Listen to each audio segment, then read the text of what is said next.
Hello বন্ধুরা, আমি চলে এসেছি একটা নতুন রেসিপি নিয়ে। রেসিপিটা হলো মাংস পিঠে। শীতকাল চলে যাচ্ছে, আজ পৌষের কদিন হলো জানি না। আমি এখন রেসিপিটা বানাবো, কি কি দেব মাংস পিঠের জন্যে তোমরা দেখতে থাকো। আমি একটা পরিষ্কার বাটি নিয়েছি, এই বাটির মধ্যে মাংসটা ঢেলে নেব। মাংসটা বাটির মধ্যে আমি দিয়ে দিলাম। পেঁয়াজ কুচি করে রেখেছিলাম, তার সঙ্গে পেঁয়াজ কলি দিয়ে দিয়েছি মাংসটার সঙ্গে।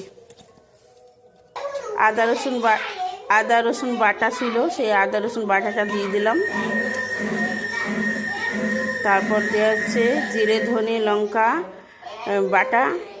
বাটা মশলা দিয়ে দিলাম মাংসের উপরে।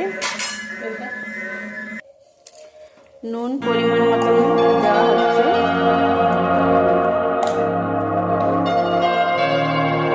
হলুদ গুঁড়ো দেওয়া হবে পরিমাণ মতো।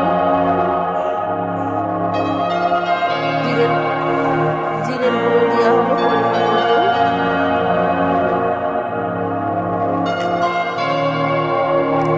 সরষের তেল দেওয়া হচ্ছে পরিমাণ মতো। এবার সব উপকরণগুলো দিয়ে এবার মাংসটার সাথে ভালো করে মেখে নিতে হবে।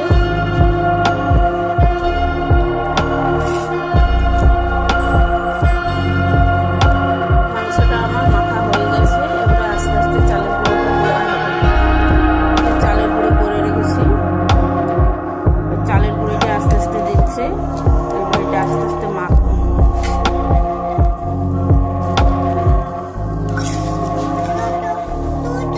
এবারে চালের গুঁড়ো দিয়ে ভালো করে মেখে নিচ্ছি চটকে। তারপর আমার রেডি হয়ে গেল। এই যে কলা পাতা কেটে রেখেছি, কলা পাতার উপরে দেব, কিন্তু কলা পাতাগুলো ধুয়ে নেই, কলা পাতাগুলো ধুয়ে নেব। কলা পাতাটা ধুয়ে নিয়ে এসেছি, এই যে তার উপরে সরষের তেল দিয়ে দিয়েছি। তাওয়া আছে, তাওয়ার উপরে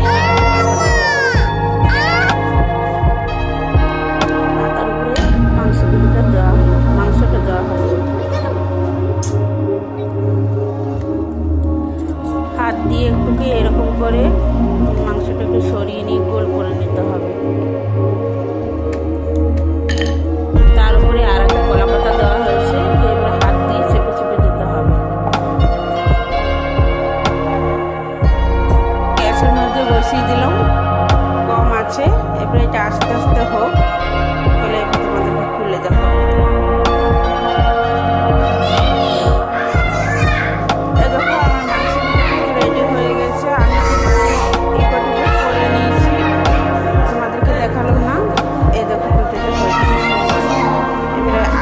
আছে, এটা হলেই আমি নামিয়ে নেবো, তারপর পরিবেশন করবো ঠান্ডা হলে। বেশ খেতে ভালো লাগবে।